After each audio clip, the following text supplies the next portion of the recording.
நிகழ்ச்சி ஆரம்பத்திலேயே துவக்க விழாவே வெற்றி விழாவாக இருக்கு. 100 நாளுங்கிறது சர்வசாதாரணமாக ஓடிடும். படம் நல்லா இருந்ததுன்னா 25 வாரம், எங்கள் காலத்தில் 25 வாரம்லாம் ஓடிச்சு. இப்போல்லாம் 4 நாள் ஓட போகுது இல்லையா? அதான் அது 4 நாள் இல்லை, 40 நாள் இல்லை, 400 நாள் ஓடும். நல்ல கலைஞர்கள். அவர் வேற மங்களநாதன் மங்களகரமாக ஆரம்பித்து வச்சிருக்காரு. இதுக்கு மேலே என்ன வேணும்? வெற்றி நிச்சயம். ரெண்டாவது ஐயா காந்தாராஜ் ஐயாவுக்கு தமிழில் மந்திரம் சொன்னால் தான் பிடிக்கும். அதனால தான் தமிழ்லேயே மந்திரம் சொன்னேன். கலையாத கல்வியும் குறையாத வயதும் ஒரு கபடு வராத நட்பும் அன்பு உதவிய பெரிய தொண்டரோடு கூட்டுக்கண்டை அழியாளை அடையாத அபிராமி ஆத கடவுரில் வாழ்வு அமுதேஸ்வரர் உருவாகம் அகராத சுகவாணி அருள்வாமி அபிராமியே. போதுமா? வணக்கம். நல்ல கைதட்டலாம் தட்டுவோமா வேண்டாமா? 20 வருஷமாக ஏவிஎம் ஸ்டுடியோ காம்பவுண்டில் இருந்து எங்களை எல்லாம் சந்திச்சுக்கிட்டு இருக்கிற ரகு அவர்களுக்கு இப்போ தான் வாய்ப்பு கிடைச்சிருக்கு. அதுக்காக ஒரு தடவை கைதிட்டு 20 வருஷம் காத்துக்கிட்டேன்.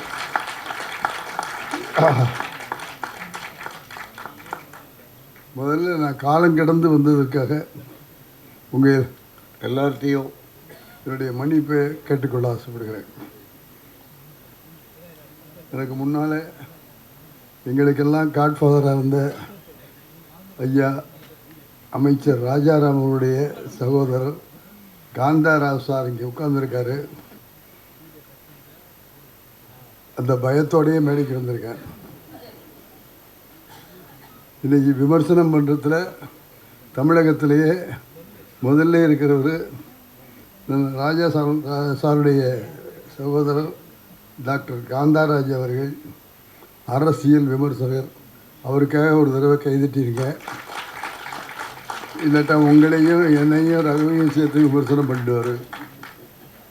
அந்த விமர்சனத்தில் உண்மை இருக்கும், பொய் இருக்காது. எதையும் தைரியமாக சொல்லுவார். மனசில் என்ன இருக்கோ அதை போட்டு விமர்சனமாக சொல்லுகிற அந்த பெருமிக ஐயா டாக்டர் காந்தராஜ் அவர்களுக்கு என்னுடைய மனமார்ந்த வணக்கங்கள், வாழ்த்துக்கள்.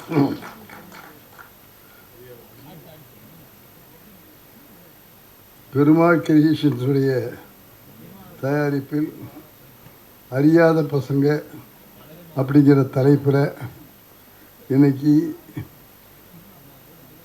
இசை, கதை, திரைக்கதை, டைரக்ஷன், நடிப்பு அப்படின்னு எல்லா துறையிலையும் பொறுப்பேற்றுக்கிட்டு ரகுவர்கள் அறிமுகமாக அங்கே இருக்கிறதாலும் கை தட்ட மாட்டீங்களா?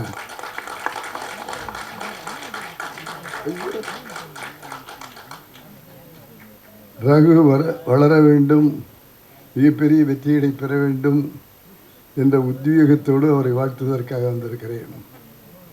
எதையும் துடிப்பாக செய்யக்கூடியவர், விரும்பி செய்யக்கூடியவர், தெரிந்து செய்யக்கூடியவர். ஆகவே நிச்சயமாக அவர் இயக்குகிற, அவர் தயாரிக்கிற இந்த படம் மிகப்பெரிய வெற்றியடைய வேண்டும் என்று நான் மட்டுமல்ல உங்களையும் சேர்த்து கொண்டு வாழ்க்கிறேன்.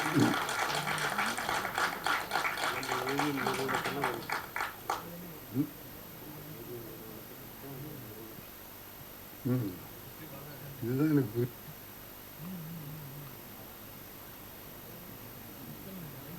தயாரிப்பாளர்கள் திருமதி பவுனம்மாள், பா இளஞ்செழியன் அவங்கள ஒரு தடவை பலமாக கைதட்டி பாராட்டி வாழ்த்துங்கள். எங்களுடைய பிஆர்ஓ துளசி பள்ளிவேல் அவர்கள் இங்கே வந்திருக்கிறார்கள். எங்களுக்கெல்லாம் பல படங்களுக்கு ஏவிஎம்மில் அவர் தான் பிஆர்ஓ. ஆகவே அப்படிப்பட்டவர் இங்கே வந்திருப்பதனால் இந்த இண்டஸ்ட்ரி எப்படி இருக்கிறது என்பதை அவர்களுக்கு சொல்ல வேண்டும்.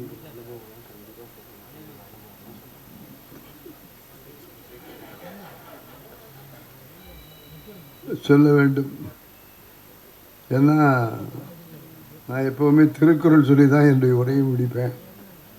இப்போவும் எனக்கு இந்த விழாவில் சொல்கிறதுக்கு நல்ல திருக்குறள் ஒன்று கிடச்சிருக்கு. எண்ணி துணிக கருமம் துணிந்த பின் எண்ணுவோம் என்பது இழுக்கு அப்படின்னு 1.25 அடியில் சொல்லிட்டு போயிடான். எந்த காரியத்தை செஞ்சாலும் ஒரு தடவைக்கு 4 தடவை யோசிச்சுட்டு அதில் களை இறங்கணும். 20 வருஷம் இந்த மனுஷன் யோசித்து இன்னைக்கு களை இறங்கி இருக்காருன்னா எண்ணி துணிந்திருக்கிறார் என்று நான் நம்புகிறேன். தயாரிப்பாளர்களாக பல படங்களை இங்கே ரக சொன்னாரே, முரட்டுக்காளி, சகலகலாவும், நல்லவனுக்கு நல்லவன், நம்முடைய பாக்கியராஜ் அவர்கள் எடுத்த முந்தானி முடிச்சு, இப்படி படங்களையும் அவருடைய வாரிசு எடுத்து நடத்தார். சடனாக கொஞ்ச நாளைக்கு முன்னால் இருந்து படம் எடுக்கிறத நிறுத்திட்டாங்க.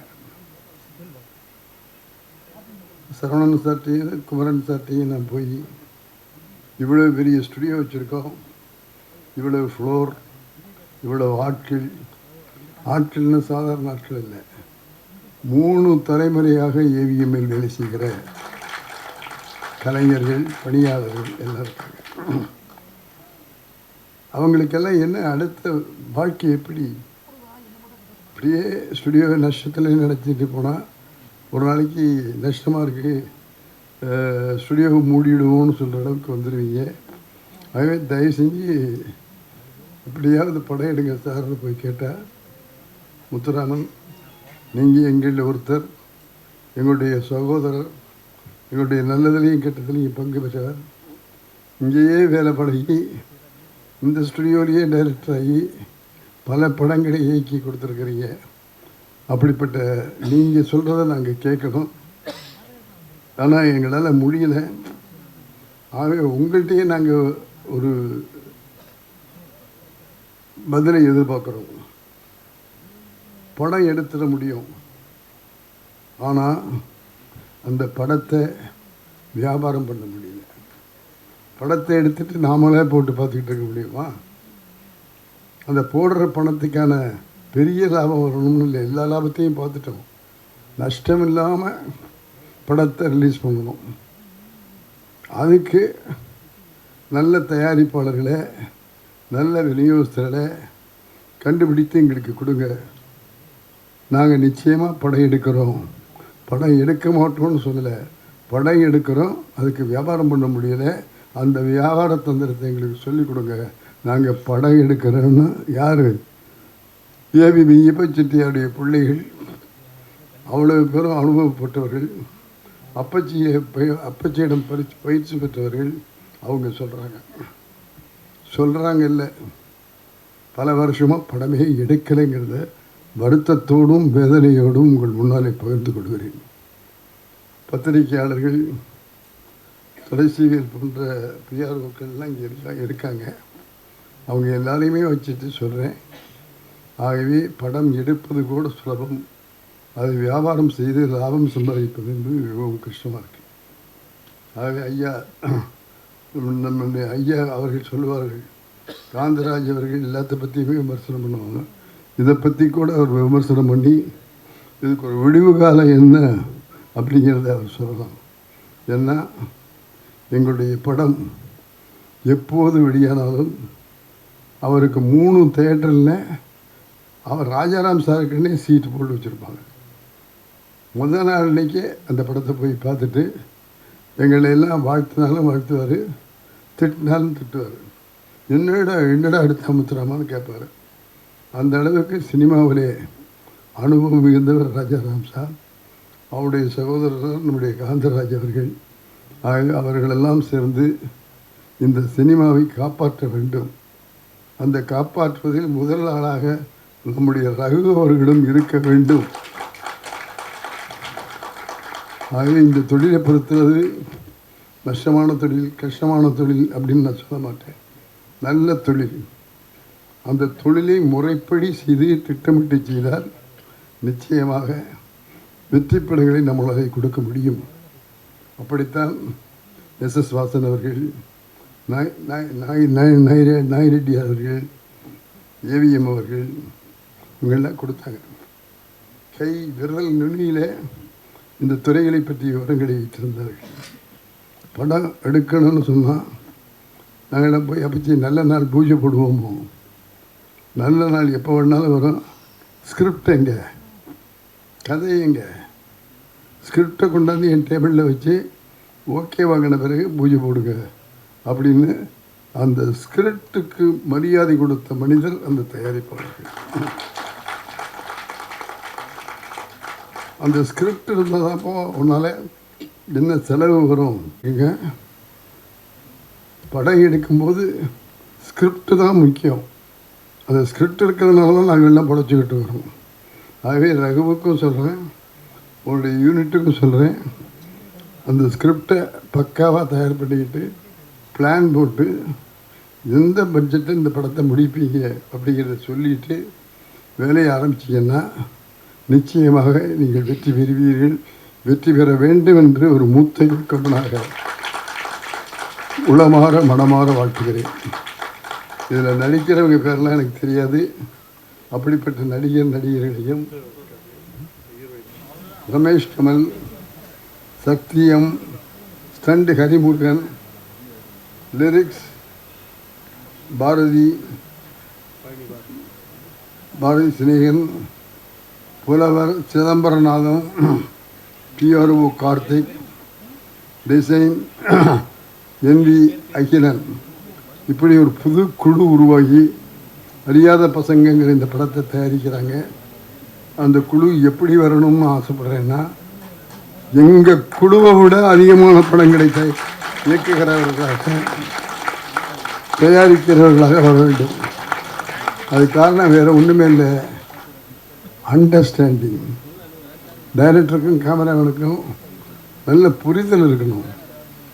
நான் என்ன ஷாட் வைக்கணும்னு என்ன நினைக்கிறேனோ அந்த ஷாட்டை என்னுடைய கேமராமேன் பாபுவும் இன்னொரு கேமராமேன் விநாயகம் நான் என்ன நினைக்கிறேனோ அதை விட அழகாக எடுத்து கொடுத்தார்கள் அந்த ஒளிப்பதிவார்கள். அவர்கள்தான் டைரக்டருடைய கண்கள். அப்படி கண்ணாக இருக்கிற இந்த படத்தினுடைய ஒளிப்பதிவாளரை வாழ்க வளர்க என்று வாழ்த்துகிறேன். அந்த கலைஞர்களை வாழ்த்துகிறேன். அதே மாதிரி எடிட்டர், ஸ்டன் மாஸ்டர், புலவர் சிதம்பரநாதன், கேமராமேன் ரவிசுந்தர் கொஞ்சம் எழுந்து ஆடியன்ஸ் காமிங்க. ரவிசுந்தரம் கேமராமேன் மைக் கொஞ்சம் கொடுங்க.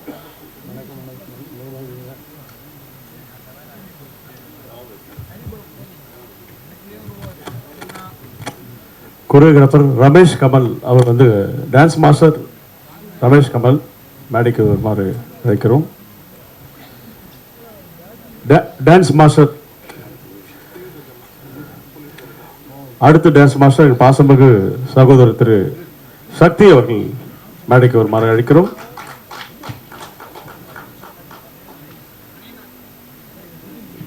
ஃபைட் மாஸ்டர்ஸ் ஹரிமுருகன் இப்ப லேட்டஸ்டா பண்ணிட்டு இருக்காருங்க. ஃபைட் மாஸ்டர் ஹரிமுருகன் அவர்கள். லிரிக் ஐயா புலவர் சிதம்பரநாதன் அவர்கள் இருக்கிறதில்ல. அடுத்து PRO கார்த்திக் திவாகர்.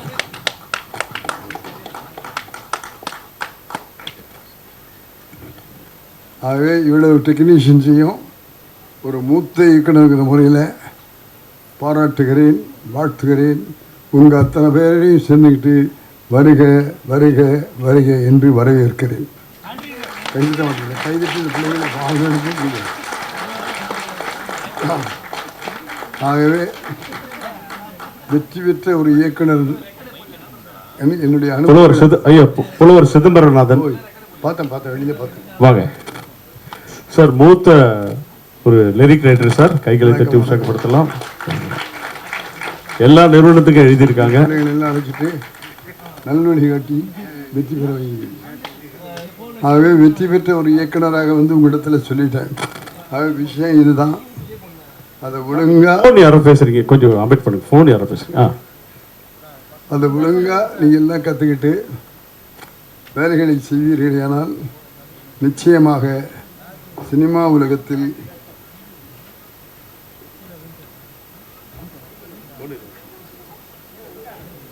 இன்னொரு SP முத்துரானாக ஒவ்வொருவரும் வர வேண்டும், வளர வேண்டும் என்று மனமாற வாழ்த்தி, எதா இருந்தாலும் பேசிக்கிங்க, எதா இருந்தாலும் பேசி தீர்த்துக்குங்க, விட்டு கொடுத்து போங்க.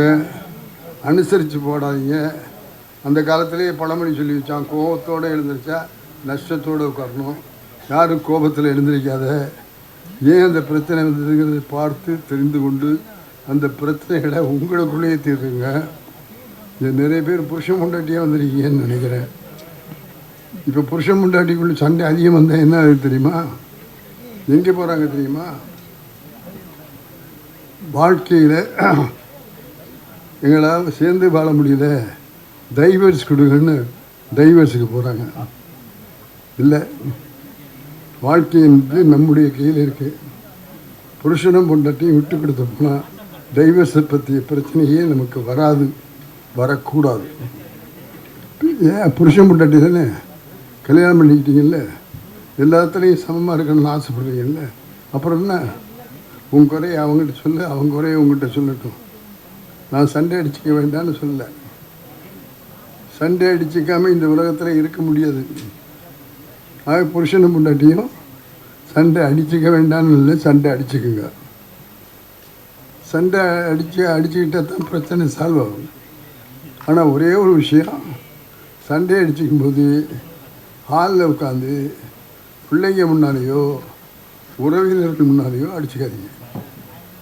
மாறுபட்ட கருத்து வந்துருச்சு, 2 பேரும் சடைக்கடின்னா 2 பேரும் சேர்ந்து பெட்ரூம்குள்ளே போங்க. பெட்ரூம்குள்ளே போய் 2 பேரும் பேசுங்க. யார் தப்பு பண்ணாலும் மன்னிப்பு கேளுங்க. கணவனும் கேட்கலாம், மனைவியும் கேட்கலாம். அதில் தப்பு இல்லை.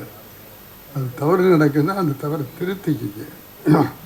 தவறை திருத்திக்கிட்டு இனிமேல் அந்த மாதிரி தவறு செய்ய மாட்டோம், நம்ம 2 பேரும் ஒத்துமையாக வாழ்வோம், விட்டு கொடுத்து வாழ்வோம்னு பேசி முடிவு பண்ணிக்கிட்டு அப்புறம் என்ன உங்கள் விருப்பமோ அதை செஞ்சுட்டு அந்த ரூமை விட்டு சிரிச்சுக்கிட்டு வெளியில் வாங்க. குடும்பத்தில் தகராறே வராது. இதெல்லாம் அறிவுரையே இல்லை, நாங்கள் வாழ்ந்த பழக்கங்களுடைய அனுபவம், அவ்வளோதான். ஆக அப்படி சண்டை இல்லாமல் வாழ்ந்தால் நாங்கள் 55 படத்தை டைரக்ட் பண்ண முடியுது அப்படின்னு சொன்னால் அதுக்கு காரணம் விட்டு கொடுத்து போனது தான், அனுசரித்து போனது தான், ஒருவரை ஒருவர் புரிந்து கொண்டது தான்.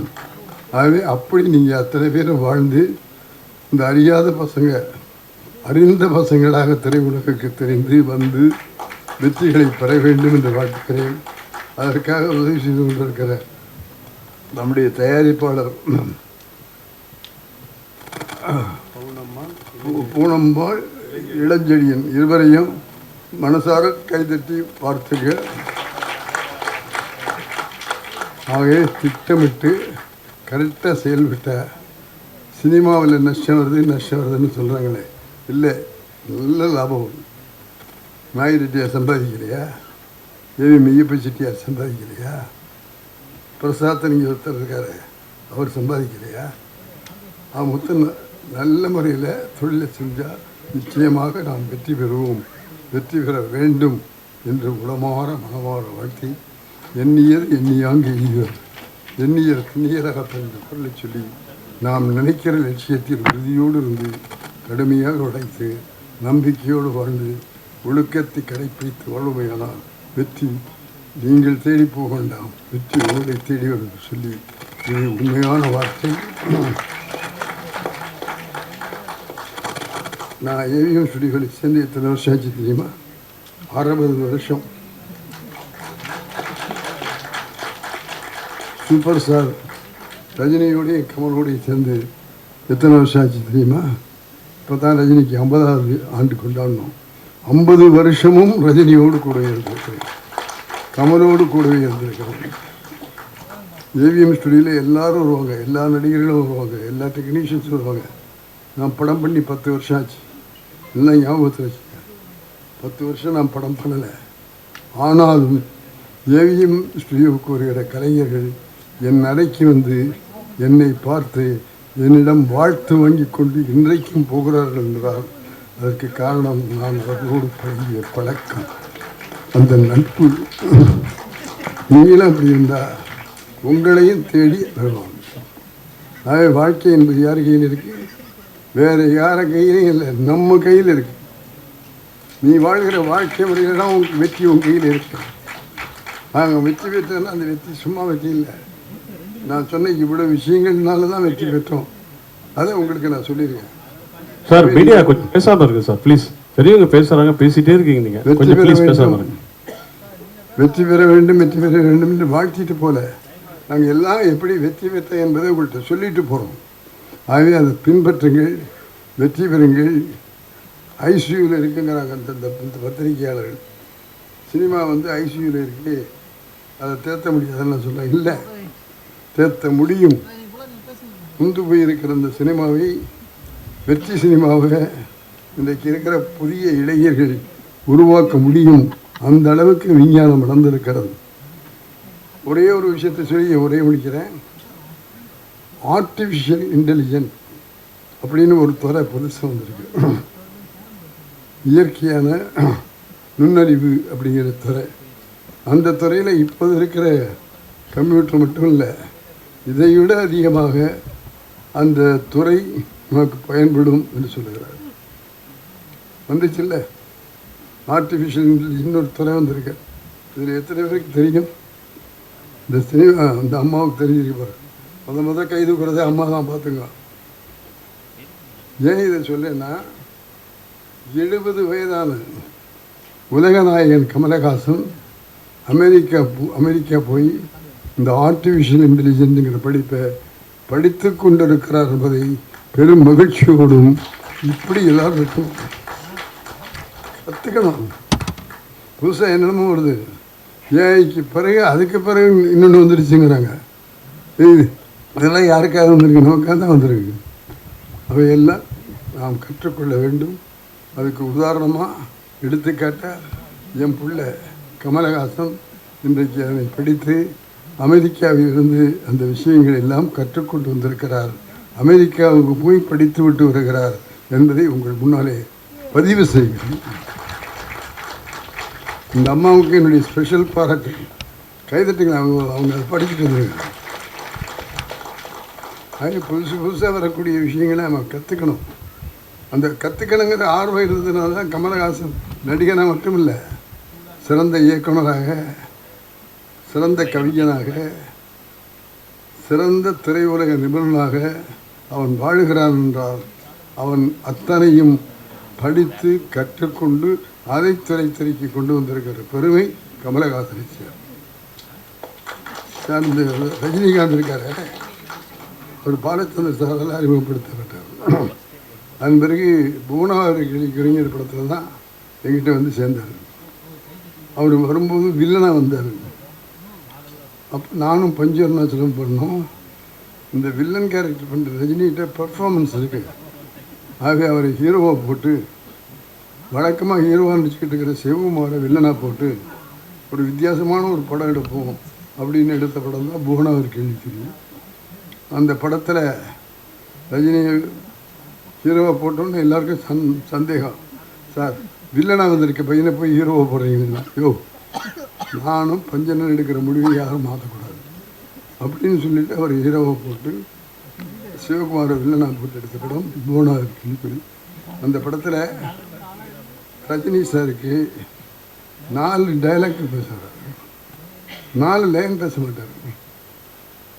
அப்புறம் அவர்கிட்ட சொன்னோம், நீ பயப்படாத, நீ எவ்வளவுக்கு ரெடியாகிறியோ அந்த அளவுக்கு சொல்லி அந்த அளவுக்கு ஷார்ட் வச்சுருக்கிறேன்னு சொல்லி 4 வரியாக எடுத்த ரஜினியுடைய டைலாக்கை வச்சு தான் புவனாகரிக்குள்ளே அப்போவே பஞ்சு டைலாக்லாம் எழுதிட்டார்.